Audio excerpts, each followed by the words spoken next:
भी प्रेम की बात आती है, हम सबसे पहले मन में एक नायक और एक नायिका का चित्रण कर लेते हैं। क्यों? आपके साथ भी यही होता है ना? पर क्या प्रेम केवल नायक नायिका के आकर्षण का बंधन है? नहीं, प्रेम तो परिवार से हो सकता है, माता पिता भाई बहन से हो सकता है, सखा मित्रों से हो सकता है, देश और जन्मभूमि के लिए हो सकता है, मानवता के लिए हो सकता है, किसी कला के लिए हो सकता है, इस प्रकृति के लिए हो सकता है। पर प्रेम कभी उस पन्ने पर लिखा ही नहीं जा सकता जिस पर पहले ही बहुत कुछ लिखा हो। जैसे एक भरी मटकी में और पानी आ ही नहीं सकता। तो यदि प्रेम को पाना है तो मन को खाली करना होगा, अपनी इच्छाएं, अपना सुख सब त्याग कर समर्पण करना होगा, अपने मन से व्यापार हटा दो, तभी प्यार मिलेगा। प्रेम विधाता की सबसे सुंदर कृति, परंतु हर कृति को संभालना पड़ता है। अब इसी मूर्ति को देख लीजिए। जब कलाकार ने इसे रचा तब ये बहुत सुंदर थी, परंतु इसके पश्चात इसे संभाला नहीं गया। इसके स्वामी ने इसके देखभाल का कर्तव्य ठीक से नहीं निभाया और अब यह मूर्ति असुंदर लगने लगी। इसी प्रकार केवल कह देने से प्रेम नहीं हो जाता। इसके लिए आपको अपने कर्तव्यों को पूर्ण करना होगा।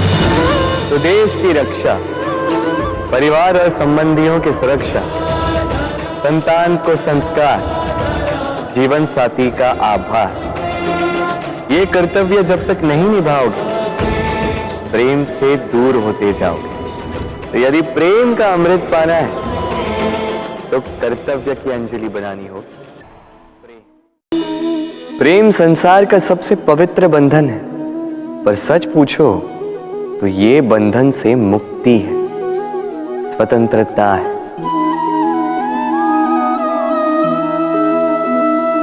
नहीं समझे? समझाता हूं।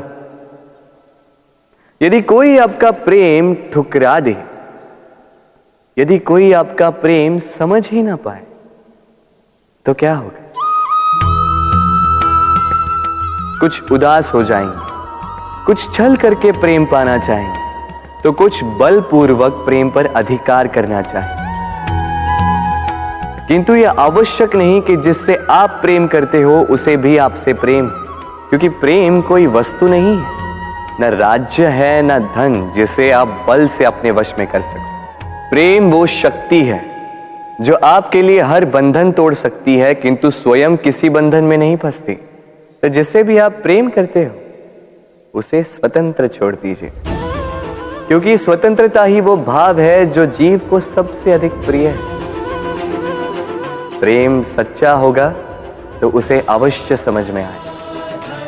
तब तक के लिए निस्वार्थ भाव से प्रेम कीजिए। स्वार्थ हट जाएगा तो प्रेम आ ही जाएगा।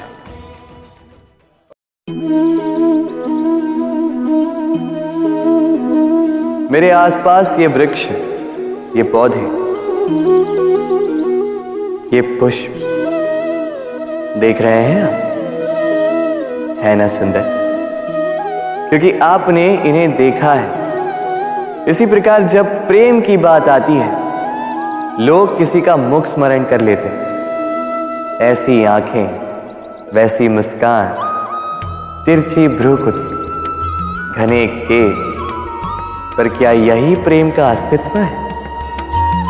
नहीं, ये उस शरीर का अस्तित्व है जिसे हमारी आंखों ने देखा और हमने स्वीकार कर लिया। परंतु प्रेम भिन्न है। प्रेम उस वायु की भांति है जो हमें दिखाई नहीं देता, किंतु वही हमें जीवन देता है। संसार किसी स्त्री को कुरूप कह सकता है, क्योंकि वो उसे अपनी तन की आंखों से देखता है, परंतु संतान उसी माता को संसार में सबसे सुंदर समझती है, क्योंकि वो भाव से जुड़े। तन की आंखों से देखोगे तो वैसे भी पहचान नहीं पाओगे जैसे राधा मुझे पहचान नहीं पाई। इसलिए यदि प्रेम को समझना है तो मन की आंखें खोलो और प्रेम से कहो।